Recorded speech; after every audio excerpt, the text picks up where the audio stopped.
Hello, ಇವತ್ತು ನಾನು ನಿಮಗೆ ಗುಲಾಬ್ ಜಾಮೂನ್ ಮಾಡೋದು ಹೇಗೆ ಅಂತ ತೋರಿಸ್ಕೊಡ್ತೀನಿ. ಸ್ಪಾಂಜಿಯಾಗಿ, ಟೇಸ್ಟಿಯಾಗಿ, ಬೇಕರಿಗಿಂತ ತುಂಬ ರುಚಿಯಾಗಿ ಹೇಗೆ ಮಾಡೋದು ಅಂತ ತೋರಿಸ್ತೀನಿ.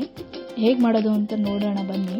ಅದಕ್ಕೆ ಬೇಕಾಗಿರೋ ingredients: 1 packet gulab jamun powder, ತುಪ್ಪ ಬೇಕಾಗುತ್ತೆ, 2 ಏಲಕ್ಕಿ, ಸ್ವಲ್ಪ ಹಾಲು, ಎಣ್ಣೆ ಡೀಪ್ ಫ್ರೈ ಮಾಡಲಿಕ್ಕೆ, 1.5 ಗ್ಲಾಸಷ್ಟು ನೀರು, 1 ಗ್ಲಾಸ್ ಸಕ್ಕರೆ ತೊಗೊಂಡಿದ್ದೀನಿ.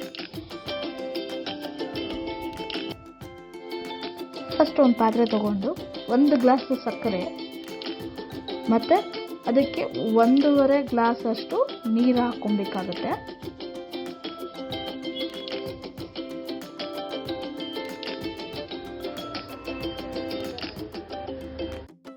ನಾನಿಲ್ಲಿ 2 ಏಲಕ್ಕಾಯಿನ ಸೇರಿಸ್ಕೊತಾ ಇದ್ದೀನಿ. ಇದು ಫ್ಲೇವರ್ ಚೆನ್ನಾಗಿ ಬರುತ್ತೆ.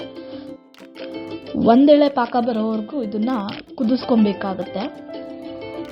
ಆ ಟೈಮಲ್ಲಿ ನಾವು ಜಾಮೂನ್ ಹಿಟ್ಟನ್ನು ಕಲಿಸ್ಕೊಂಡು ರೆಡಿ ಮಾಡ್ಕೊಳ್ಳೋಣ. ಅದನ್ನು ಒಂದು 10 ನಿಮಿಷ ರೆಸ್ಟ್ ಮಾಡಲಿಕ್ಕೆ ಬಿಡಬೇಕು. ಅಂದಾಗೆ ಜಾಮೂನ್ ಹಿಟ್ಟು ಸ್ವಲ್ಪನೇ ಹಾಲು ಹಾಕ್ಕೊಂಡು ಸಾಫ್ಟಾಗಿ ಅದನ್ನು ಮಿಟ್ಕೊಬೇಕಾಗುತ್ತೆ.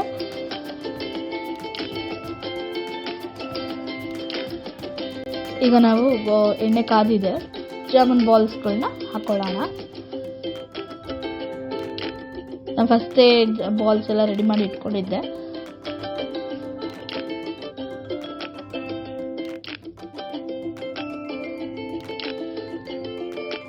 ತಿರುಗಿಸ್ಕೊಬೇಕಾದ್ರೆ ಸೈಡಿಂದನೇ ತಿರುಗಿಸ್ಕೊಬೇಕು.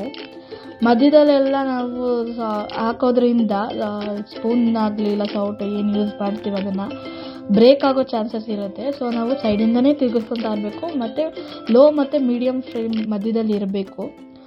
ನೋಡಿ, ಈ ಥರ ಬರುತ್ತೆ. ಎಲ್ಲೂ ಕ್ರ್ಯಾಕ್ ಬಿಟ್ಟಿಲ್ಲ, ಏನೂ ಇಲ್ಲ. ಮಧ್ಯದಲ್ಲಿ ಹಾಕಿ ತಿರುಗಿಸೋದ್ರಿಂದ ಅದು ಕ್ರ್ಯಾಕ್ ಬಿಡೋ ಚಾನ್ಸಸ್ ಇರುತ್ತೆ. ಸೊ ಸೈಡಿಂದನೇ ತಿರುಗಿಸ್ಕೊಬೇಕು ಯಾವಾಗಲೂ ಅಷ್ಟೇ.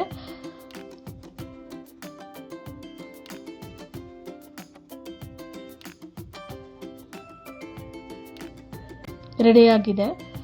ಪಾಕ ಮತ್ತು ಬಾಲ್ಸು ಎರಡೂ ಸ್ವಲ್ಪ ಉಗುರು ಬೆಚ್ಚಗಿರಬೇಕು ಅಷ್ಟೇ. ಜಾಸ್ತಿ ಬಿಸಿ ಇತ್ತು ಅಂದ್ರೂ ಚೆನ್ನಾಗಿರಲ್ಲ.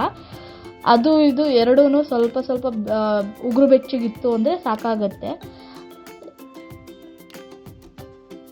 ಇವಾಗ ಪಾಕದೊಳಗಡೆ ನಾನು ಹಾಕಿದ್ದೀನಿ ಬಾಲ್ಸ್ಗಳನ್ನ. ಇದನ್ನು ಒಂದು 10 ನಿಮಿಷ ರೆಸ್ಟ್ ಮಾಡಲಿಕ್ಕೆ ಬಿಡಬೇಕು. ಆವಾಗ ಪಾಕ ಎಲ್ಲ ಹೀರ್ಕೊಳ್ಳುತ್ತೆ ಬಾಲ್ಸ್ ಒಳಗೆ.